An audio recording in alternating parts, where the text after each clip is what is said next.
সাথী সাথী আমার বিয়ের কার্ড। সামনে শুক্রবারে আমাদের বিয়ে, তুমি কিন্তু অবশ্যই যাবে। কি রে, মন খারাপ হয়ে গেল মনে হচ্ছে? অবশ্য হওয়ারই কথা। চ্যালেঞ্জ করেছিলি আমার বয়ফ্রেন্ডকে নাকি তুই ঠকাবি, সেটা তো আর পারলি না। সালমা, তোর মা কোথায় গেছে রে? এই ছেলেটাকে তো চিনতে পারলাম না। আমার নাম টনি। তুমি টনি? সেই ছোটবেলায় দেখেছি। কবে বাড়ি এসছো বা? এই তো 1 মাস মতো হলো। রাতবার তো সালমার টনি টনি করা বন্ধ হবে? সেই ছোটবেলা থেকে দেখে আসছি, শুধু তোমারই কথা, শুধু তোমারই কথা। থাকো বাপ। সালমা, তোর মা আসলে পাঠিয়ে দিস, একটু দরকার আছে।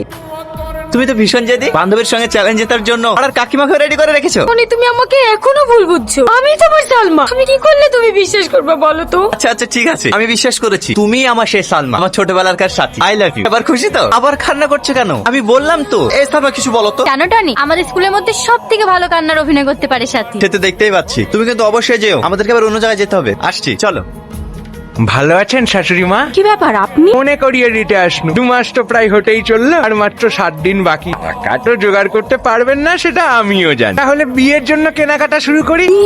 হ্যাঁ, আপনাকে চিন্তা করতে হবে না। বিয়েতে যা খরচা হবে সব আমিই করব। এই শাশুড়ি মাকে 5000 টাকা দে দে দে দে দে। না না, আমি আমার মেয়ের জীবন নষ্ট করতে পারবো না। আমাকে আর কিছুদিন সময় দিতে হবে। না না, এভাবে কথা উল্টো পাল্টা হবে বলেই তো আমি ড্যামি করে রেখেছি। এবার আর কথা নড়চড় হতে দেবো না। 1 সপ্তাহের মধ্যে টাকা দিতে হবে, আর না হয় সালমার সঙ্গে বিয়ে দিতে হবে। বলো বলো, কোনটা হবে? বিয়ে হবে। বিয়ে হবে?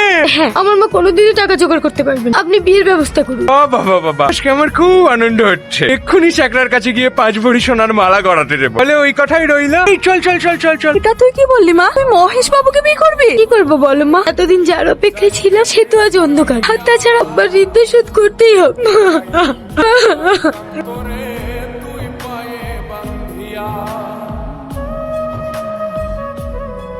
এই রামু, তুই 4 দিনের ছুটি নিয়ে বাড়ি গেছিলি, আজ 1 সপ্তাহ পরে ফিরছিস। কোথায় ছিল এতদিন? ছেলেটা হসপিটালে ভর্তি ছিল, তাই ওখানেই ছিল। ও, এখন তোমার ছেলে কেমন আছে? এখন সুস্থ, বাড়িতেই আছে। মেম সাহেব, ছোট বললে একটা উপহার নিয়ে এসেছিল, ও এখন কোথায়? তোমার আবার এসব আনা কি দরকার ছিল? যা দেখো ভিতরে আছে।